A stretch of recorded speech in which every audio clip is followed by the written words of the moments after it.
기가레인 주주님들 반갑습니다. 3월 30일 월요일, 오늘도 기가레인 종목 분석 바로 시작하겠습니다. 여러분, 지금 AI 데이터 센터에서 가장 큰 문제가 뭔지 아세요? 많은 분들이 GPU 성능이라고 생각하시는데요. 아닙니다. 진짜 문제는 바로 연결입니다.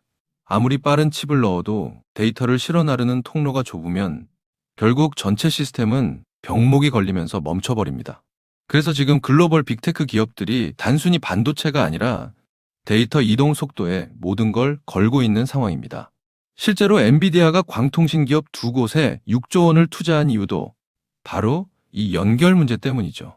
그리고 이 흐름의 중심에서 조용히 하지만 강하게 자리 잡아가고 있는 한국 기업이 바로 기가레인입니다. 오늘 이 소식들이 왜 중요한지, 그리고 왜 기가레인이 더 움직일 수밖에 없는지를 명확하게 짚어드리겠습니다.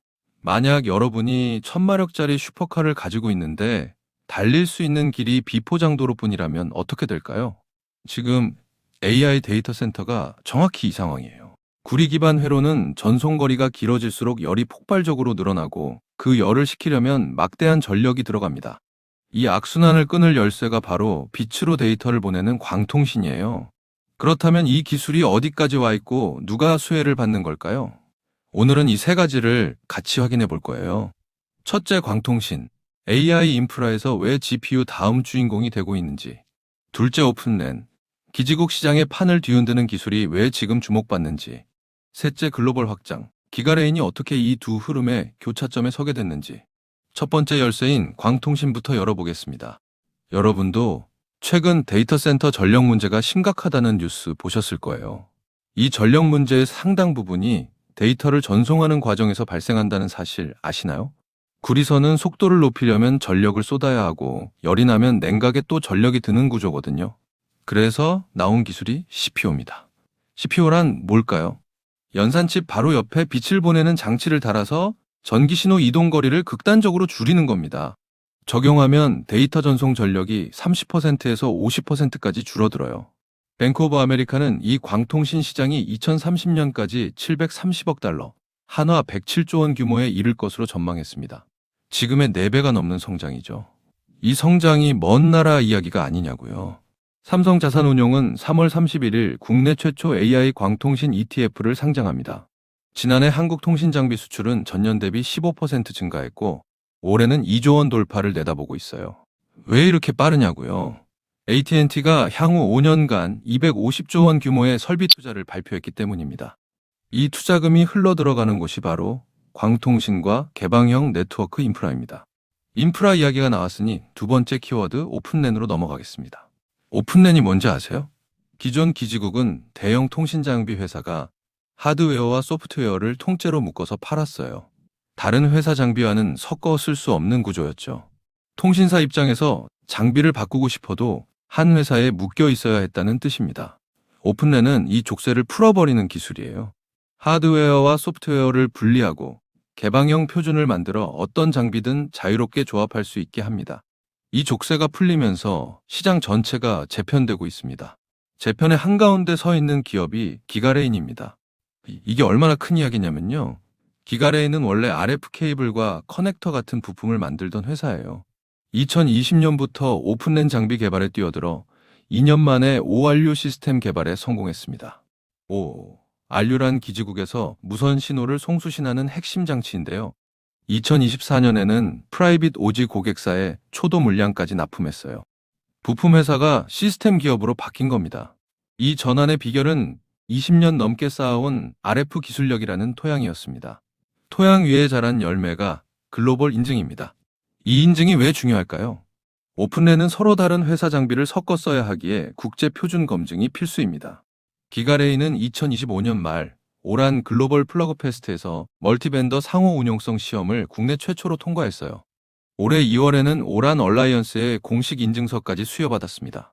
글로벌 통신사들이 장비를 도입할 때 이 인증이 사실상 통행증 역할을 하기 때문입니다.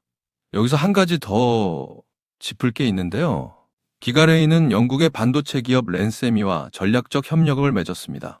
랜세미는 오픈랜 장비의 두뇌인 베이스밴드 칩을 만드는 곳이에요. 기가레인의 RF 설계와 랜세미의 소프트웨어 플랫폼이 만나면 뭐가 달라질까요? 한국을 넘어 다양한 주파수 대역과 글로벌 시장까지 커버하는 확장성이 열립니다. 글로벌 파트너십이라는 날개를 단 셈이죠. 그렇다면 왜 다른 기업이 아닌 기가레인이어야 할까요? 이 회사는 서울역 오지 특화망 실증 사업에 직접 장비를 공급하며 공공 인프라에서 성능을 검증받았습니다. 국내 다수 산업 현장에서 이미 장비가 돌아가고 있어요. 개발부터 인증, 양산, 납품까지 전 과정을 완주한 기업이라는 뜻입니다. 이 풀사이클을 중소기업이 해냈다는 건 기존 역량이 단단하다는 증거이기도 합니다. 물론 좋은 면만 있는 건 아니에요. 첫 번째 리스크는 매출 구조입니다.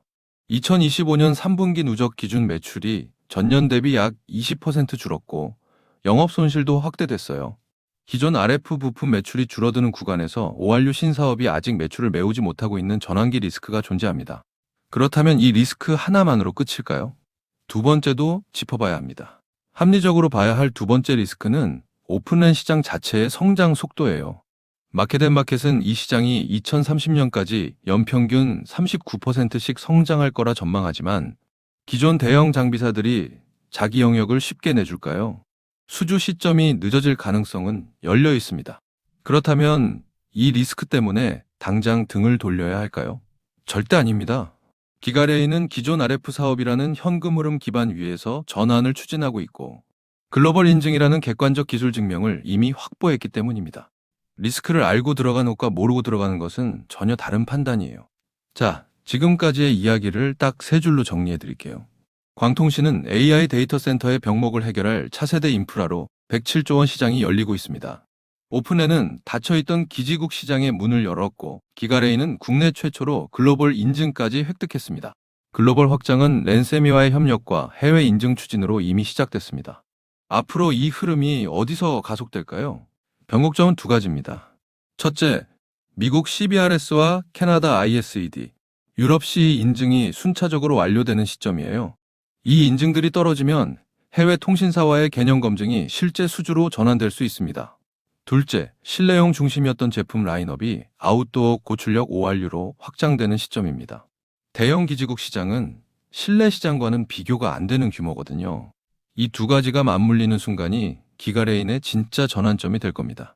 오늘 기가레인에 대한 모멘텀과 리스크 측면은 이쯤에서 설명을 드리겠고요. 지금부터가 굉장히 중요한 내용입니다. 여러분, 제가 지금부터 여러분들이 어디서도 들을 수 없는 엄청난 이야기 하나만 드려볼게요. 최근 삼성전자, SK하이닉스 많이 오른 거 다들 알고 계시죠?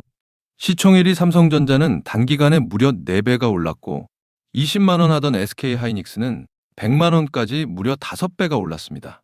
그런데 수많은 전문가들은 아직도 더 상승이 가능하다고 말합니다. 일단 많은 분들이 HBM 때문에 오른 거 아니야? 아직 더 오를 게 있어? 여기서 하나만 확실히 말씀드릴게요. 이 HBM 때문에 올랐다는 말, 반은 맞고 반은 틀렸습니다. 진짜는 아직 시작도 안 했어요. 지금 시장이 주목하는 건 HBM 그 너머에 있습니다. 지금 삼성이 수조 원대 자금을 쏟아붓고 있는 기술, 아마 들어보셨을 겁니다. 바로 유리기판입니다. 그리고 지금 시장에 알려지지 않은 어떤 한 기업이 유리기판의 게임 체인저로 조용히 떠오르고 있습니다. 이미 삼성의 막대한 자본이 이 기업으로 흘러들어가고 있고 AI, 반도체, 2차 전지까지 세 가지 테마가 동시에 엮여 있습니다. 최근 시장만 봐도 테마가 너무 빠르게 바뀌잖아요. 그런데 이 종목은 세 가지 테마가 동시에 묶여 있어서 꾸준한 상승이 가능하다는 겁니다. 그리고 지금 시점에서 가장 중요한 질문 하나 드려볼게요. 여러분, 지금 엔비디아, 인텔, 구글의 가장 큰 고민이 뭔지 아세요? AI 성능은 하루가 다르게 진화하고 있는데 문제는 그만큼 열도 어마어마하게 뿜어낸다는 겁니다. 성능이 올라갈수록 발열도 함께 올라가는데 기존 반도체 구조로는 이제 그 열을 감당할 수가 없는 거예요. 한마디로 성능의 한계가 아니라 열의 한계에 막혀버린 겁니다. 그래서 지금 엔비디아와 삼성이 긴밀하게 협력을 논의하고 있는 거고 AMD 수장까지 직접 방한한 겁니다. 그런데 여기서 이상한 점이 하나 있습니다. 삼성이 세계 최고 실력이라고 자부하는 이 기업의 주가는 아직 바닥입니다. 왜일까요? 세력들은 절대로 아무 때나 주가를 올리지 않습니다. 항상 남들보다 먼저 오랜 시간 매집을 하고 그 다음 재료가 시장에서 부각되기 시작할 때 그때부터 본격적인 상승세를 보여준 겁니다. 그런데 이 종목 같은 경우에는 유리기판이라는 초강력 재료를 가지고 있고 삼성의 거대 자금이 빠르게 들어가고 있기 때문에 한번 움직임이 시작하면 절대 이 가격대엔 못 산다는 겁니다. 그리고 소름 돋는 게 하나 더 있습니다. 제가 작년에 추천드렸던 원익홀딩스 기억하시죠? 똑같이 바닥권에서 횡보하며 장기 매집이 시작됐고 거래량이 본격적으로 튀어오르기 시작하더니 무려 8배 넘는 상승이 나왔습니다. 그런데 이 종목도 보면 어떻습니까? 바닥권에서 횡보하며 오랜 시간 매집이 진행됐고 거래량이 중간중간 강하게 튀어올랐습니다. 그렇다는 건 이 종목도 원익홀딩스만큼 상승이 나올 수 있다는 의미이고 거래량 볼륨이 원익홀딩스보다 더 크기 때문에 그 이상의 상승이 나올 수밖에 없다는 겁니다. 그리고 수급도 한번 보세요. 외국인과 기관들은 쉬지 않고 매수하고 있는데 개인들만 매도하고 있습니다. 전형적인 메이저 세력의 수급 패턴입니다. 게다가 최근 들어 기관들과 외국인들의 매수세가 점점 강해지고 있기 때문에 머지않아 본격적인 상승이 시작될 겁니다. 그래서 지금 시간이 얼마 남지 않은 만큼 정말 많은 고민 끝에 세력 매집주를 구독자분들께 100% 무료로 공개를 해드릴 거니까요. 대신 여러분들은 구독과 좋아요는 꼭 눌러주시고 지금 화면에 제 개인 번호 잠시 보이시죠? 여기 있는 번호로 매집이라고 2글자 남겨주시면 제가 직접 보내드리겠습니다. 지금까지 제가 추천드린 종목들 다들 기억하시죠? 원익홀딩스 8배. 이 수익을 가져가신 분들의 공통점이 딱 하나 있습니다. 먼저 알았다는 겁니다. 오늘 소개드리는 이 종목도 마찬가지예요.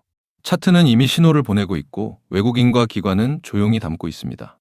이 기회를 놓치는 순간 지금 이 가격은 다시 오지 않습니다. 종목명과 목표가 그리고 매수 전략까지 정리된 자료를 저희 구독자분들께 바로 보내드릴 거니까요.